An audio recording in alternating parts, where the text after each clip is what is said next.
محمد رمضان المبارک اپنی تمام تر روحانی برکتوں کے ساتھ جلوہ گر ہوا۔ مجھے اور آپ کو ایک بار زندگی میں پھر یہ ماہ مبارک دیکھنا، اس کی برکتیں حاصل کرنا نصیب ہوا۔ اللہ جل شانہ اس ماہ انور میں ہم سب کی بخشش و مغفرت فرمائے اور اس کی برکتوں سے ہمیں مالا مال فرمایا جائے۔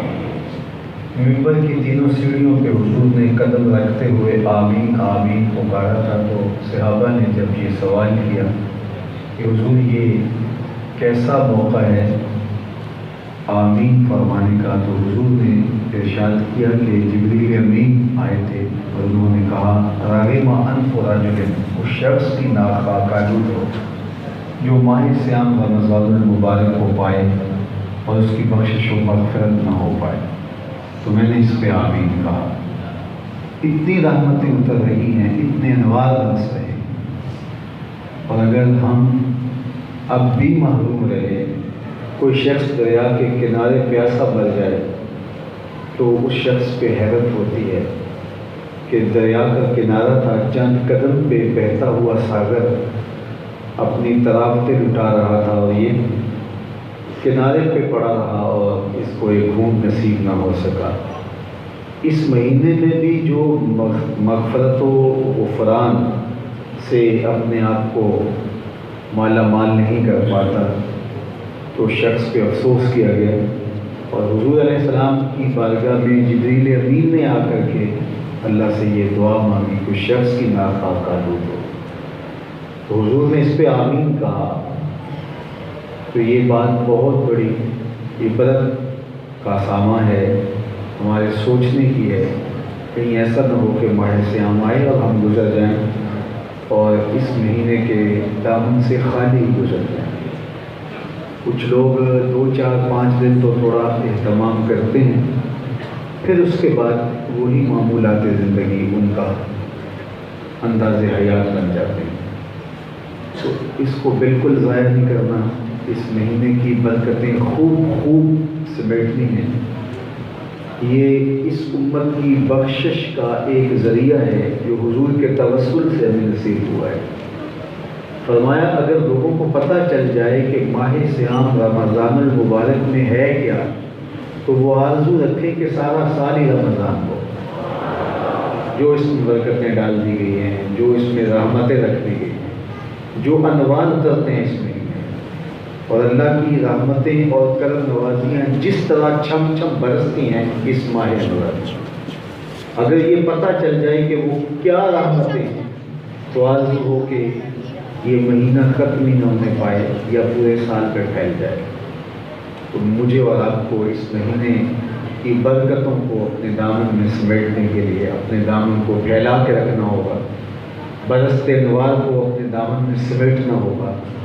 اور حضور علیہ السلام تو اس مہینے میں اتنی کثرت کے ساتھ عبادت کرتے کہ ام المومنین سیدہ عائشہ رضی اللہ تعالی عنہا سے مروی کہ روایت میں شد المیزر کے لفظ ہے، کمر بستہ ہو جانا، اور سخاوت ایسے کرتے جس طرح تیز ہوا چلتی ہے، حضور یوں بانٹتے، اور ویسے تو حضور ہر لمحہ بانٹتے تھے، لیکن اس مہینے میں حضور جس طرح سے راہ خدا میں تقسیم کرتے، ضرورت مندوں کی ضرورت کو پورا کرتے، راہ خدا میں خرچ کرتے، تو وہ ایک دیدنی منظر ہوتا۔ تو آپ لوگ بھی اس مہینے کو اہتمام کے ساتھ بسر کیجیے گا، صلاۃ التراویح کے ساتھ، سحری افطاری کے لمحوں میں خشوع و خضوع کے ساتھ اللہ سے التجائیں اور دعائیں مانگتے ہوئے، روزے کو اس کے آداب کی رعایت کے ساتھ رکھیں، صرف بھوک اور پیاس نہیں کاٹیں۔ اللہ کے محبوب نے ارشاد فرمایا من لم یدع قول الزور والعمل به فلیس للہ حاجۃ فی ان یدع طعامہ و شرابہ، جس نے جھوٹ اور جھوٹے امور ترک نہیں کیے، اس کے بھوکا اور پیاسا رہنے کی اللہ کو ضرورت نہیں ہے۔ یہ بھوک اور پیاس کا مہینہ نہیں ہے، یہ تو تقوی کا مہینہ ہے۔ بھوک اور پیاس اس تقوی کے حصول کا سبب ہو چلی ہے۔ روزے کی غرض بیان کرتے ہوئے کہا گیا لعلکم تتقون، کہا کہ تمہیں تقوی کا نور نصیب ہو جائے، اس لیے تمہیں بھوک اور پیاس کی مشقت میں ڈالا گیا، اس لیے تمہیں اس اذیت سے بظاہر جو اذیت ہے اس سے گزارا گیا تاکہ تم صبر سیکھ جاؤ۔ الصوم نصف الصبر، یہ آدھا صبر ہے، تم صبر سیکھ جاؤ، تمہیں غریبوں کی بھوک کا احساس ہو کہ جب بھوک ہو اور کھانے کے لیے کچھ میسر نہ ہو تو کس طرح وقت گزرتا ہے۔ ہمیں تو پھر بھی پتہ ہوتا ہے کہ شام کے وقت افطار میں یہ چیزیں ہمارا انتظار کر رہی ہیں، اور انواع و اقسام کی چیزیں افطار کے دسترخوان پہ پڑی ہوئی ہوتی ہیں، اور وہ لمحے ہماری اشتہا کو اور زیادہ بڑھا دیتے ہیں، اور پھر تلاوت جب ہوتی ہے ان سے تو ہم ایک سرشاری میں ہوتے ہیں۔ لیکن وہ لوگ بھی ہیں کہ جو بھوک پیاس کاٹتے ہیں، ان کو شام کو نہیں پتہ ہوتا کہ ہمیں کھانا بھی میسر آئے گا کہ نہیں، اور زندگیاں یوں گزر جاتی ہیں۔ تو یہ ہمیں احساس دلاتا ہے روزہ دوسروں کی بھوک کا، دوسروں کی پیاس کا، محروم طبقوں کا۔ اور روزہ ہمیں شہوات نفسانیہ سے، جنسی خواہشات سے روکتا ہے۔ وہ چیزیں جو عام دنوں کے اندر ہمارے لیے حلال ہیں، طیب ہیں، طاہر ہیں، وقتی طور پہ وہ مباح چیزیں بھی ہمارے اوپر روک دی گئی، مباح چیزوں سے بھی رکنے کی تلقین کی گئی، حتیٰ کہ متبرک چیزیں بھی میسر ہونے کے باوجود بھی ہم نہیں لے سکتے۔ بھوک کی شدت ہے اور آپ کو آب زمزم پیش کیا جائے، پیاس کی اور بھوک کی شدت آپ کو مدینہ المنورہ کے باغوں کی پکی ہوئی کھجوریں پیش کی جائیں، کتنی متبرک ہیں، لیکن آپ ایک کھجور بھی حلق سے نیچے نہیں اتاریں گے، ایک گھونٹ زمزم کا بھی نہیں دیں گے، کیونکہ جناب میرا روزہ ہے۔ تو روزے میں وہ چیزیں بھی منع کر دی گئیں جن چیزوں کو عام زندگی کے اندر ہم استعمال کرتے ہیں، ہمارے لیے مباح ہی نہیں بلکہ ہمارے لیے ان کا استعمال کرنا سعادت بھی ہوتا ہے۔ تو جو چیزیں حرام ہیں تو وہ کس طرح جائز ہوں؟ جب جائز مباح مرغوب چیزیں بھی ان سے بھی روک دیا گیا تو جو چیزیں پہلے ہی حرام ہیں تو ان سے ہم کیوں نہیں رکھیں گے؟ تو گویا روزہ ہمیں سکھاتا ہے کہ خدا روک دے تو حلال کردہ چیزوں سے بھی رک جاؤ، اور جو اس نے مستقل تمہارے لیے منع کی ہے، جو ہے ہی حرام، جن سے اس کی سخت ناراضگی آتی ہے، تو وہ بھلا تم کیوں استعمال کریں گے؟ یہ ہم نے مشق کی کہ مالک تیرا حکم آیا، حلال طیب طاہر چیزیں تھیں، میسر تھیں، دسترس تھی، لیکن ہم رک گئے، تو جو تم نے حرام کی ان سے کیوں نہیں رکیں گے؟ لیکن ہم ان حلال چیزوں سے، ان طیب و طاہر اور مباح چیزوں سے تو رک گئے، لیکن جو اللہ کی طرف سے حرام کردہ چیزیں تھیں ان سے باز نہ آئے، تو پھر ہم نے من مانی کی ہے، اللہ کی بات نہیں مانی۔ اللہ کی بات مانی ہوتی تو اس کی حرام کردہ چیزوں سے منع ہو چکے ہوتے جو اس نے مستقل ہمارے اوپر حرام کی۔ تو اس لیے روزہ ہمیں یہ سکھاتا ہے اور ہماری تہذیب نفس کا ذریعہ ہے، ہمارے باطن کی صفائی کا ضامن ہے۔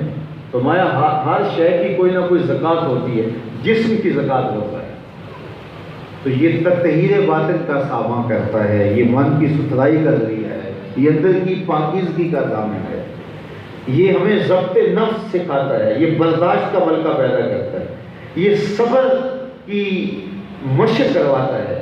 اللہ کی حلال کردہ چیزوں سے بھی وقتی طور پہ روک دیا گیا تو ہم رک جاتے ہیں، تو حرام چیزوں سے کیوں منع نہیں ہوں گے؟ یہ ہمارے لیے ایک عملی مشق ہے روزہ۔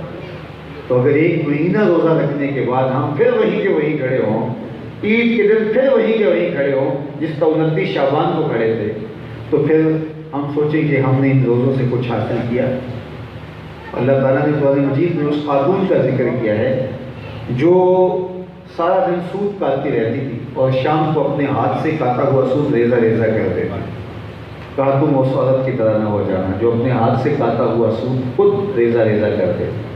یہ نہ ہو کہ ایک مہینہ تو خوب عبادات ہوں، بھوک اور پیاس بھی کاٹیں اور مہینے کے بعد پھر وہیں کھڑے ہوں۔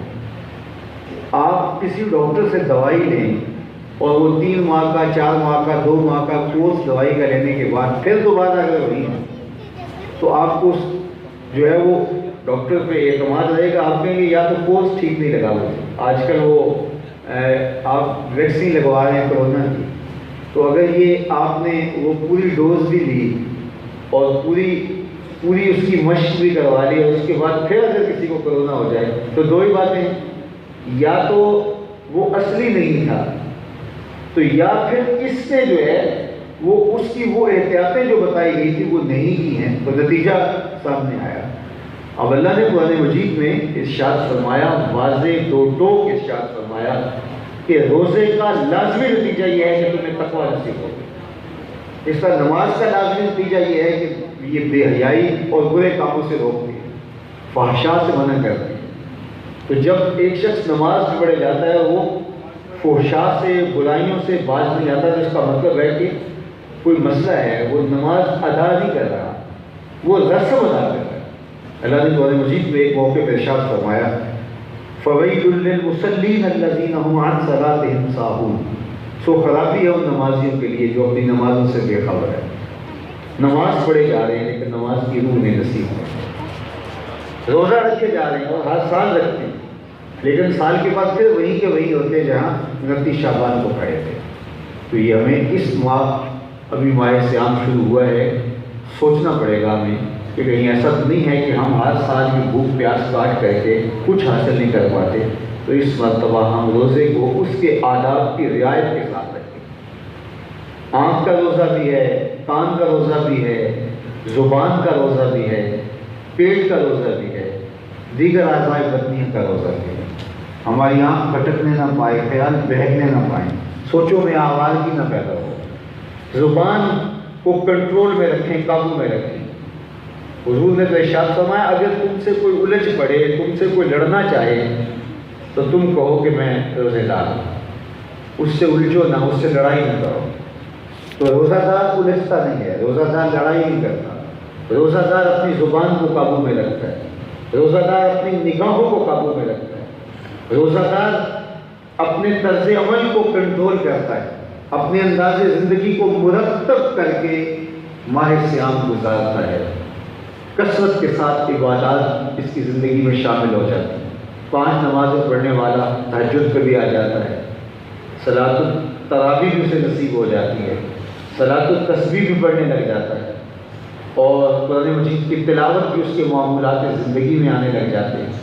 اتنا کچھ زندگی میں آ جائے تو پھر اس کے بعد زندگی تبدیل ہو جانی چاہیے، تو اگر تبدیل نہیں ہوتی پھر اس کا مطلب یہ ہے کہ ہم نے جو ہے وہ ان آداب کی رعایت نہیں کی۔ یہ نہیں ہو سکتا کہ روزہ وہ نتیجہ نہ دے جو نتیجہ میرے مالک نے بتایا ہے، اس کے نتیجے میں تمہیں یہ حاصل ہوگا۔ تقویٰ لازمہ ہے روزے کا نتیجہ، یہ ہو ہی نہیں سکتا کہ تقوی کا حصول نہ ہو روزے سے، تو ہماری خرابی جو ہوگی وہ نتیجہ پیدا نہیں کرے گی۔ اس لیے ہمیں اس روزے کو آداب کی رعایت کے ساتھ رکھنا پڑے گا، اور یہ مہینہ 2 روزے گزر گئے، ہمارا 3را روزہ چل رہا ہے، تو اس روزے کو اس طرح سے، اس رمضان المبارک کو گزاریں کہ اچھی طرح سے ہمارے نفس کی تہذیب ہو جائے، ہمارے باطن کی گندگیاں دور ہوں، اندر کی غلاظتیں، اندر کی میل کچیل اتر جائے، اور ہم ایک ستھرے، پاکیزہ، نفیس، طیب، طاہر، متقی اور پرہیزگار انسان کی شکل کے اندر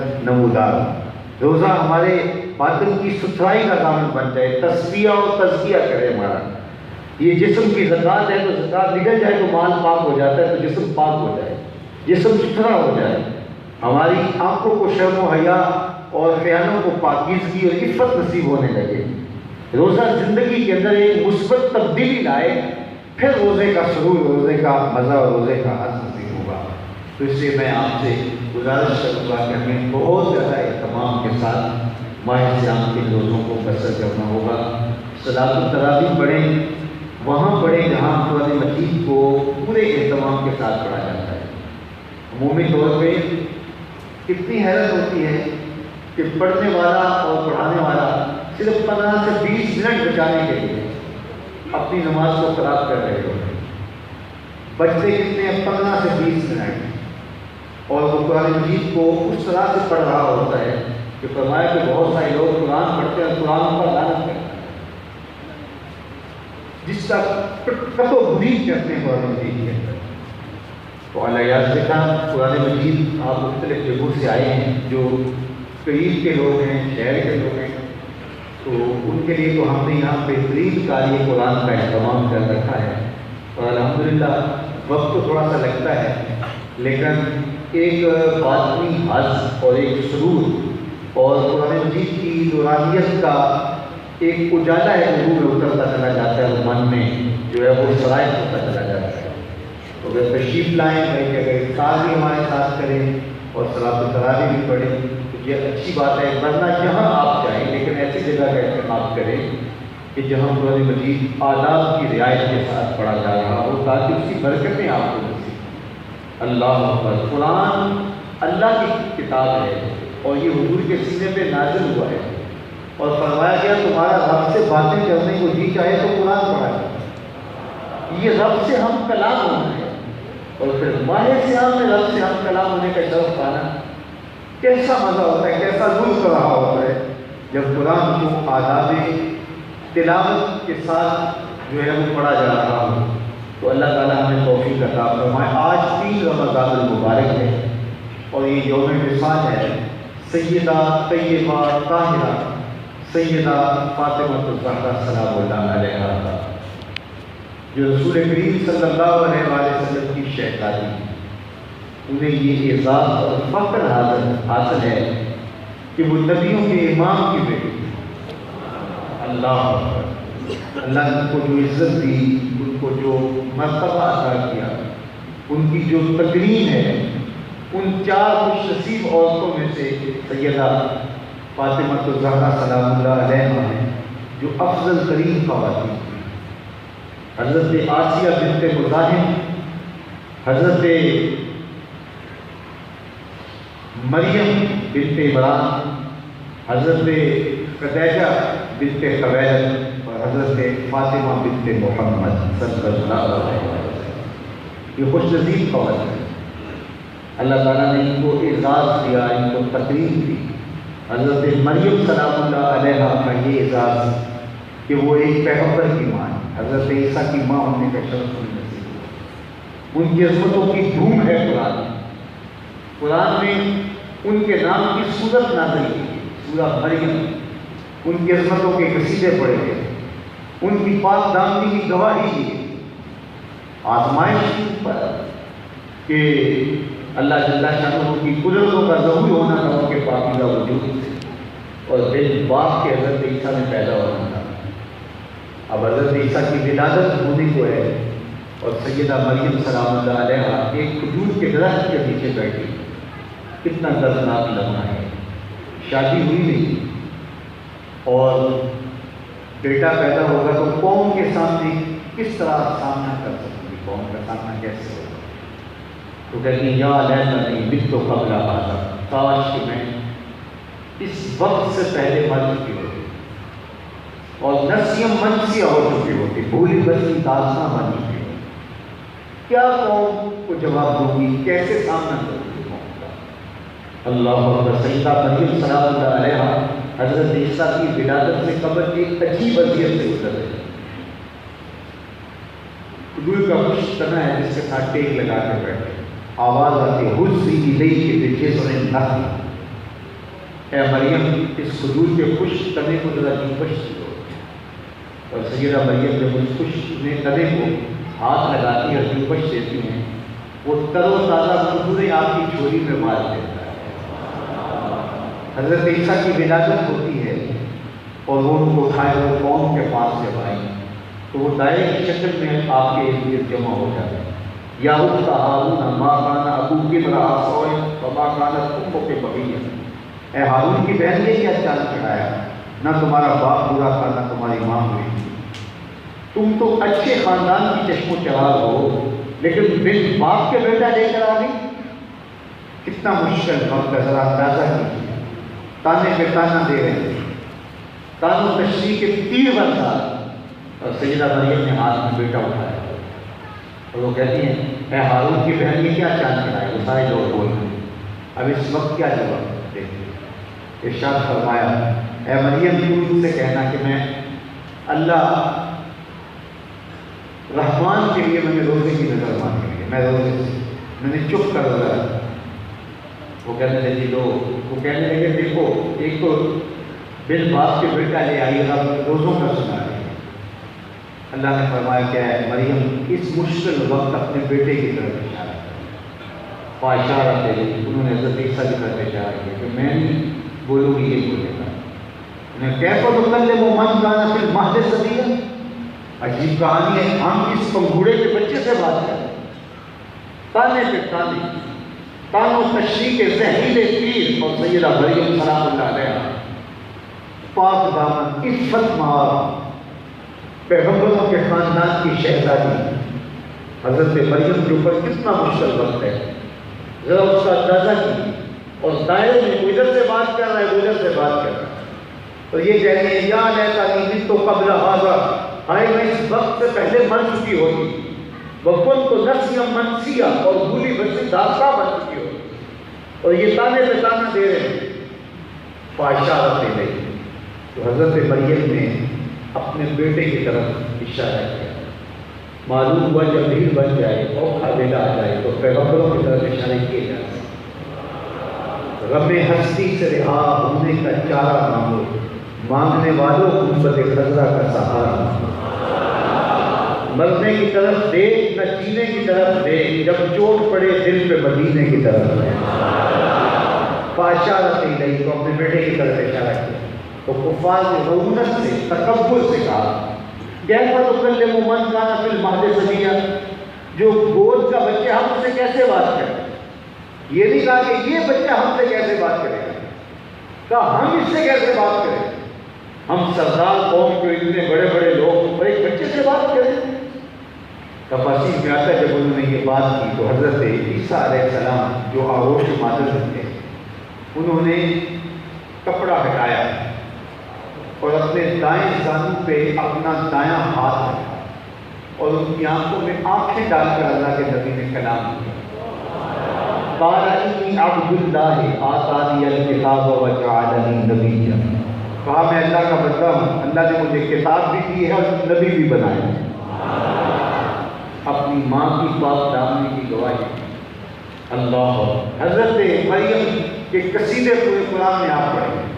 سورہ مریم کے علاوہ بھی آپ دیکھیں کہ سورہ آل عمران میں اور باقی صورتوں میں حضرت مریم کی عصمتوں پہ قصیدے رب نے پڑھے. یہ عصمتیں کیوں نے میسر آئیں؟ اس لیے کہ وہ حضرت عیسیٰ کی ماں ہونے کا شرف پایا. اقبال کہتے ہیں مریم از یک نسبت عیسیٰ عزیز. حضرت مریم ایک نسبت سے عزیز روزگار بن گئی. قرآن میں ان کی عظمتوں کے قصیدے پھیلے ہوئے. کہا ایک نسبت نے انہیں عظمتوں کے معراج پہ پہنچا دیا اور وہ خواتین کی صف میں عالی مرتبے پہ فائز البرام دی. از سے نسبت حضرت زہرا عزیز. لیکن سیدہ زہرا سلام اللہ علیہا کی عظمتوں کے ایک نہیں 3 حوالے ہیں. ان کی عظمتوں کے ان کی رفتوں کے 3 حوالے ہیں. 3 نسبتوں سے وہ عزیز روزگار ہیں. پہلی نسبت نور چشم رحمت للعالمین امام اولین و آخرین.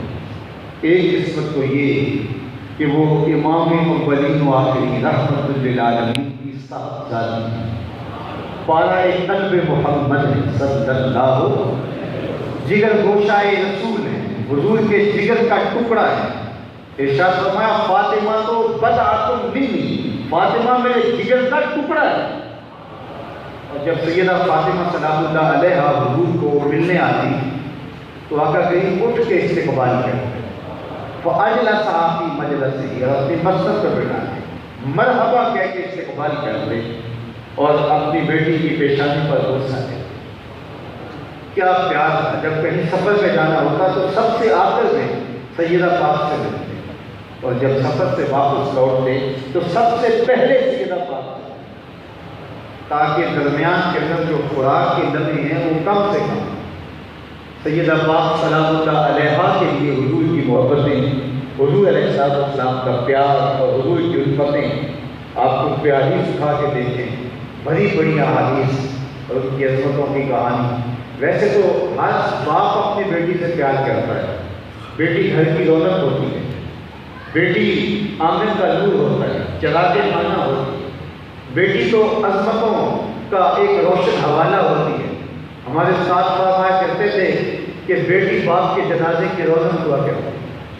بیٹیاں تو بیٹیاں ہوتی ہیں، یہ خوبصورت بیٹیاں، یہ دل آویز بیٹیاں، یہ چہچہاتی ہیں تو گھر آنگن کس طرح جو ہے وہ مہکتا ہوا اور گھر کس طرح آباد اور رونق والا دکھائی دیتا ہے۔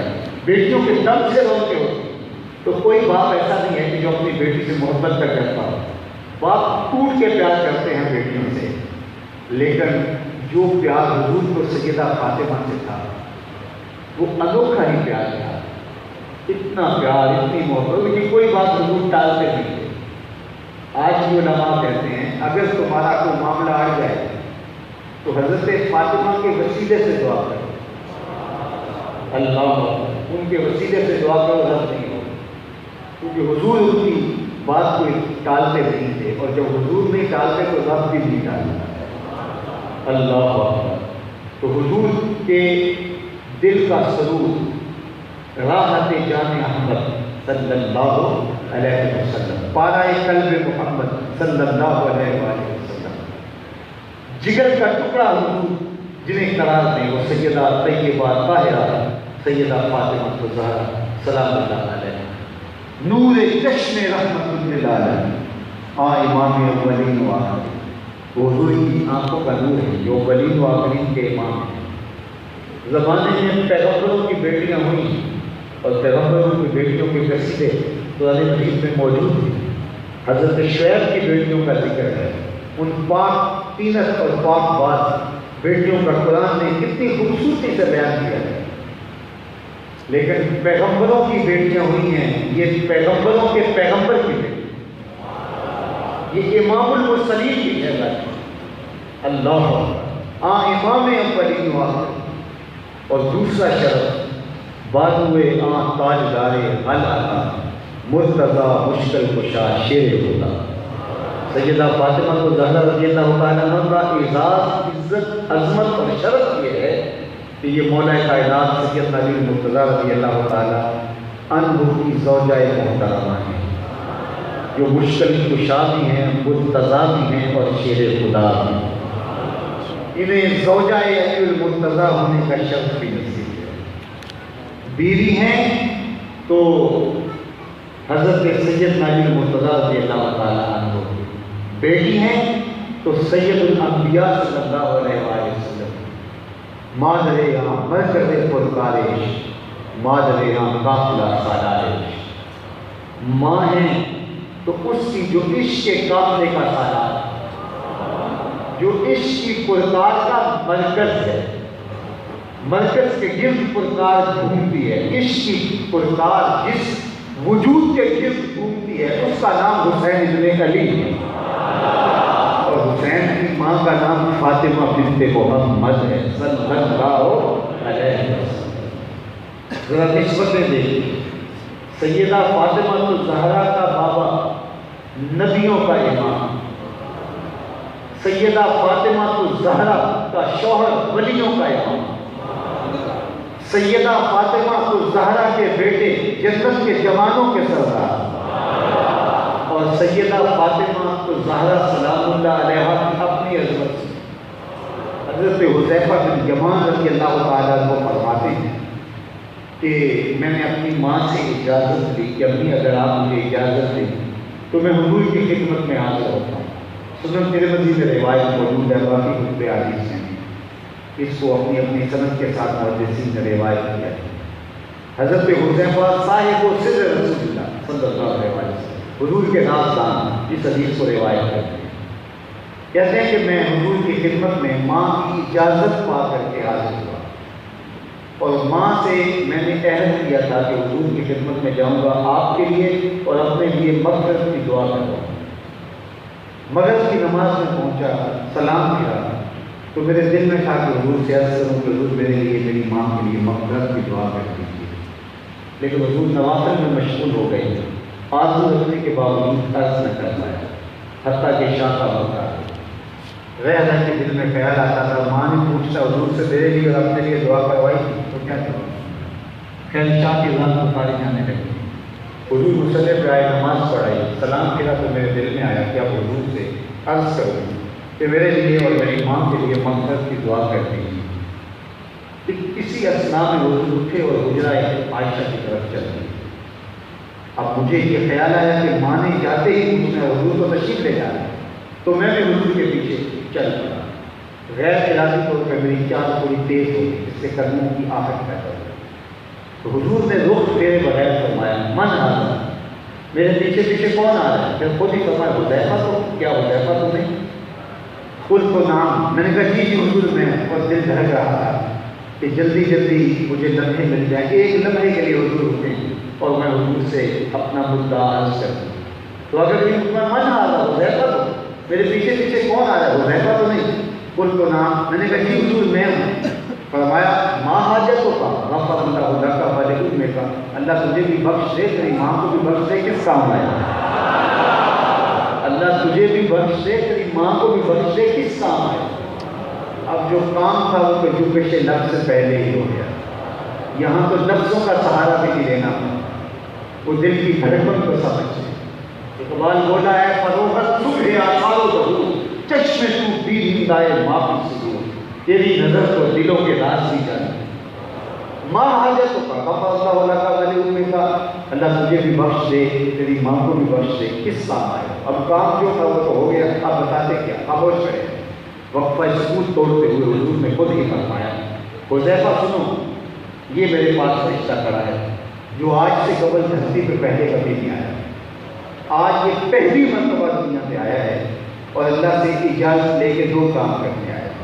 ایک تو مجھے سلام کرنے آیا ہے، فرشتوں کے بھی آرزو ہے کہ حضور کو سلام، کائنات کا کلیجہ دھڑک رہا ہے کہ حضور کو سلام کرے۔ حضرت یعلا بن قرہ کہتے ہیں کہ ایک سفر سے ہم واپس آ رہے تھے، حضور اس طرح فرمانے لگے اور میں حضور کے پہلے کے لیے کھڑا ہو گیا۔ دور صحرا میں ایک درخت تھا، میں نے دیکھا کہ وہ ہلنے نہیں لگا، تھوڑی دیر کے بعد جڑوں سمیت وہ چل کر کے میرے برابر آ کے کھڑا ہو گیا، اور تھوڑی دیر کے بعد پھر دوبارہ وہاں سے جہاں سے وہ نکلا تھا وہاں جا کے دوبارہ نصب ہو گیا۔ میرے لیے بڑی حیرت کی بات تھی، لیکن کوئی خارج سے میں بات کرتا حضور اس طرح فرمایا۔ جب آ کر کہیں بیدار ہوئے تو حضور سے جو میں نے سلام عرض کرنے کے بعد پہلے بات کی وہ یہی تھی، حضور وہ جو سامنے درخت نظر آ رہا ہے، تھوڑی دیر قبل اپنی جگہ سے اٹھ کے یہاں آیا تھا اور تھوڑی دیر کھڑا ہو کے جھومتا رہا، پھر چلا گیا۔ حضور نے حیرت سے یہ نہیں کہا، میں تو سنا تھا کہ آپ کہانی ہوئی کیسے ماجرا ہوا۔ حضور مسکرا کے بولے ہذہ شجرۃ استأذنت ربھا، فرمایا یہ درخت ہے جس نے رب سے اجازت مانگی تھی، مالک تیرا محبوب نیڑے آیا ہے، سلام نہ کر، تو رب نے اجازت دی تھی یہ مجھے سلام کرنے آیا۔ فرمایا ماذا ملک، یہ فرشتہ ہے، آج سے قبل اس دھرتی پر پہلے کبھی نہیں آیا، آج یہ اللہ سے اجازت لے کے دو کام کرنے آیا ہے، ایک تو مجھے سلام کرنے آیا ہے اور دوسرا مجھے خوشخبری دینے آیا ہے کہ آپ کی بیٹی فاطمہ جنتی عورتوں کی سردار اور آپ کے بیٹے حسن حسین جنتی جوانوں کی سردار۔ یار یہ شرف تو دیکھو، کائنات کی کسی عورت کو نصیب ہوا، باپ نبیوں کا امام، شوہر ولیوں کا امام اور بیٹے جنتی جوانوں کے امام اور خود جنتی خواتین کی سردار، یہ سیدہ فاطمہ الزہرا سلام اللہ علیہا کا اعزاز ہے۔ اللہ اکبر۔ اقبال کہتے ہیں کہ سیدہ فاطمہ الزہرا رضی اللہ تعالی عنہا نے ایک طرف یہ اعزاز و شرف پایا اور دوسری طرف انہوں نے اپنی اولاد کی جس طرح سے تربیت کی، زمانے میں دین کی گرتی ہوئی ساتھ کو اگر حسین بن علی آگے بڑھ کے بچاتے ہیں تو یہ تاثیر ہے فاطمہ الزہرا کی۔ سیرت فرزند از امہات، جوہر صدق و صفا از امہات، بیٹوں کی سیرت میں رنگ جھلک رہا ہوتا ہے ماؤں کی تربیت، اور مائیں ہی صدق و صفا کا جوہر بیٹوں کے اندر منتقل کرتی ہیں۔ اگر حسین بن علی کربلا میں عظیمت کی انوکھی داستان رقم کرتے ہیں تو یہ فاطمہ کی دوسرا ہے۔ نبی کے گھر کی ہے عظمت، نبی سے سنتے ہیں، علی کے گھر کی ہے عزت، علی سے سنتے ہیں۔ وہ جس نے معزز کیا گھرانے کو، حسین پال کے جس نے دیا زمانے کو۔ اور اقبال تو یہاں جھوم اٹھتا ہے، کہا کہ تو نے جس انداز سے تربیت کی، ادب پر غرض آئے صبر و رضا، آسیہ گرداں و لب قرآن سرا۔ اے فاطمہ کیسا تیرا انداز تربیت ہے، ہاتھوں سے چکی پیس رہی تھی اور لبوں پہ قرآن کے نغمے جانا۔ جب مائیں چکی پیستے ہوئے قرآن پڑھیں تو بیٹے حسین، جب مائیں جو ہے وہ 14 پاروں کی تلاوت کر کے پھر بچے کو دودھ پیش کریں تو مائیں پھر قطب الدین بختیاری، پھر بیٹے قطب الدین بختیاری کافی۔ مائیں جب درہم و دینار سی کر کے آستین میں تاکید کریں کہ بیٹے جھوٹ کے بولنا جو غلطی ہو جائے تو بیٹے پھر حضرت شیخ عبد القادر جیلانی کی صورت میں ہی۔ مائیں جب مائی راستی کی صورت میں ہوں اور بیٹے کے مسئلے کے نیچے شکر رکھیں تو پھر بیٹا فرید الدین گنجے شکر بن کے نمودار کرتا۔ تو کہا کہ آنکھ پر غرض آئے، ادب پر غرض آئے صبر و رضا، آسیہ گرداں و لب قرآن سرا۔ چکی پیسی جا رہی ہے لبوں پہ قرآن کے نغمے جائے۔ اللہ اکبر۔ تو پھر بیٹے حسین دیوی کی صورت میں دیکھا، اور جب ماں کھانا تیار کرتے ہوئے تھرکتی ہوئی تصویروں کو دیکھ رہی ہوگی تو پھر بیٹے اداکار تو بن سکتے ہیں، غلام محمد نہیں بن سکتے۔ تو ماؤں کی تربیت اثر پذیر ہوتی ہے۔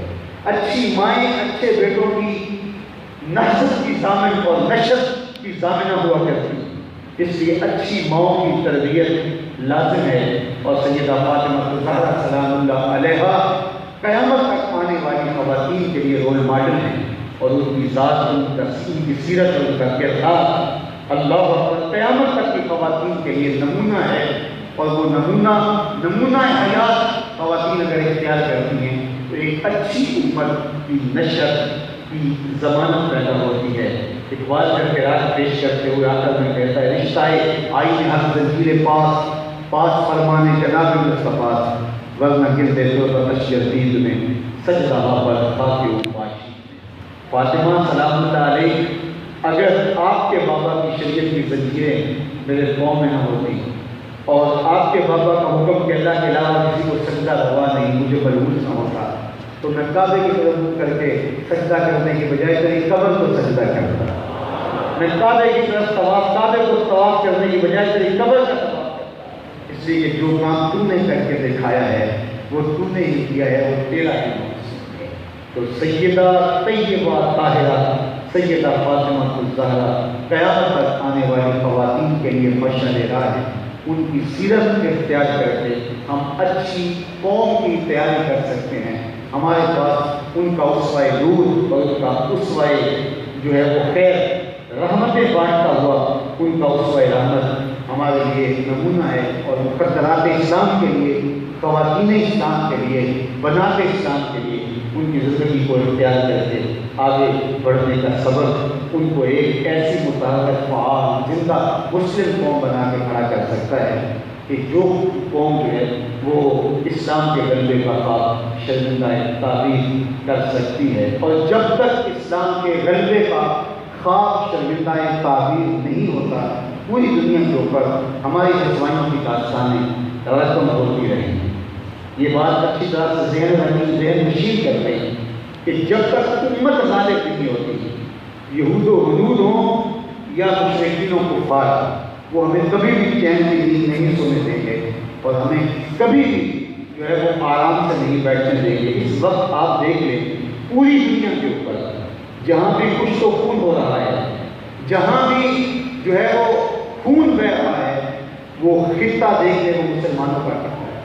دنیا کے اوپر بسنے والے کتنے ممالک ہیں، وہ کتنے امن سے اور کتنے سکون سے رہ رہے ہیں، اور جہاں جہاں مسلمان ہیں وہاں اذیتیں ہیں، وہاں طوفان ہیں، وہاں شورشیں ہیں، وہاں بہتا ہوا خون ہے، وہاں یتیموں کی کتاریں لگ رہی ہیں، جہاں بیواؤں کے اجڑتے ہوئے سہاگ ہیں، وہ کشمیر دیکھ لیجیے، وہ فلسطین دیکھ لیجیے، وہ آپ جو ہے وہ افغانستان دیکھ لیجیے، وہ آپ یمن دیکھ لیجیے، وہ سیریا کی سرزمین دیکھ لیجیے، وہ آپ روہنگیا کے مسلمانوں کو دیکھ لیجیے۔ جہاں جہاں بھی خون بہہ رہا ہے وہ مسلمانوں کا خون ہے، اور یہ کفار چاہتے ہیں کہ مسلمانوں کو آپس میں لڑا دیا جائے، مسلمانوں کو کبھی بھی امن چین اور قرار سے نہ بیٹھنے دیا جائے، ان کو معاشی بحرانوں میں مبتلا کیا جائے، ان کے اندر فرقہ واریت فروغ پائے، یہ تشدد و افتراق میں ایک دوسرے کے گلے کاٹتے رہیں، یہ باہم دستوں کے رہبان رہیں، اور ان کے وجود کو توڑ کے رکھ دیا جائے، اور یہ دنیا کے اوپر جو ہے وہ سکون نہ پانے پائیں۔ اور آج ہم پوری دنیا کے اوپر دیکھتے ہیں کہ ساری شورشیں اسلامی ممالک میں ہیں، اور ہمارے حکمران بھی غیرت اور جو ہے وہ حمیت کو رخصت کر چکے ہیں۔ آج کہا جاتا ہے کہ اگر ہم فرانس کے سفیر کو نکالیں گے تو پورا یورپ اس کے ساتھ جانے کے لیے تیار ہے۔ ہم اس بات کو تسلیم کرتے ہیں کہ یورپ کا اتحاد اتنا مضبوط ہے کہ ایک سفیر کے نکلنے سے باقی 27 لوگ بھی ان کے ساتھ جانے کے لیے آمادہ ہیں۔ کیا میں یہ سوال پوچھ سکتا ہوں کہ کسی مسلم ملک کے سفیر کو نکالا جائے تو 57 اور 56 اسلامی ممالک میں سے کوئی شخص اس کا ساتھ دے گا؟ تو یہ کتنی دردناک کہانی ہے۔ آج کفر ملت واحدہ بن گیا ہے۔ سلطنت عثمانیہ جب توڑی گئی تھی تو پھر یہ یورپی یونین اور ریاست متحدہ امریکہ کا کیا لایا گیا؟ ہماری وحدت کو پارا پارا کر دیا گیا، اور ان لوگوں نے ہماری وحدت سے، خلافت سے تصور لے کر کے خود جو ہے وہ آپس میں جڑ کر کے ایک دوسرے کے دست و بازو کر گئے۔ تو کیا ہم اس کے باوجود بھی باہم دستوں کے رہبان رہیں گے اور 56 اسلامی ملک یوں جنگ و جدل میں ایک دوسرے کو توڑنے میں لگے رہیں گے؟ فروعی اختلاف اور نظریاتی اختلاف اور علاقائی اختلافات امت مسلمہ کو یوں ایک دوسرے کے باہم مقابل کھڑا کر دیں گے۔ ان کا سارا سرمایہ اس کام پہ لگتا رہے گا کہ دوسرے مسلم ملک کو اپنے نیچا دکھانا ہے۔ کفار سے ہماری دوستی ہوں گی، لیکن مسلمانوں کے خلاف جو ہے وہ ہم باہم دستوں کے رہبان ہوں گے۔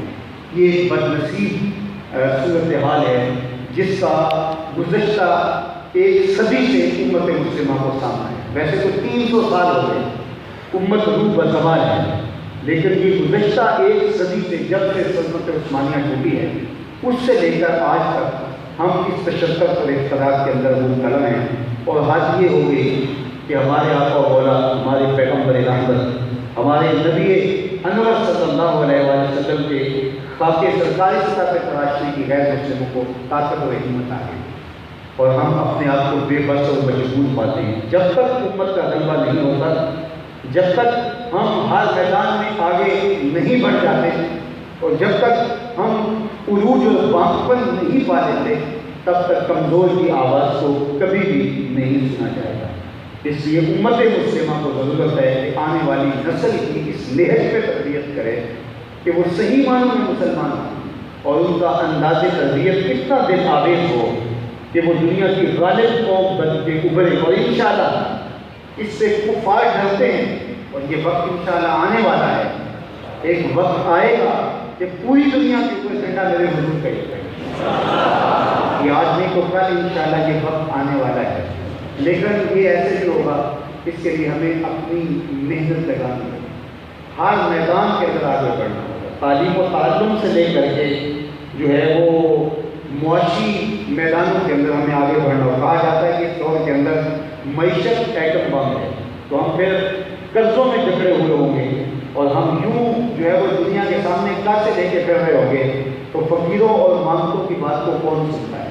ہمارا لخت اور آنکھ قرضے سے جکڑا ہوا ہوگا، تو ہم کس طرح کسی کی آنکھوں میں آنکھیں ڈال کے بات کر سکتے ہیں؟ اس لیے ہمیں مضبوط ہونا ہوگا۔ ماہ سیام کے مبارک دن ہیں، ہمیں عہد کرنا ہوگا کہ ہم دیانت کے ساتھ، ہم امانت کے ساتھ، اور ہم رویوں کی خوبصورتی کے ساتھ، ہم پوری محنت کے ساتھ آگے بڑھیں گے۔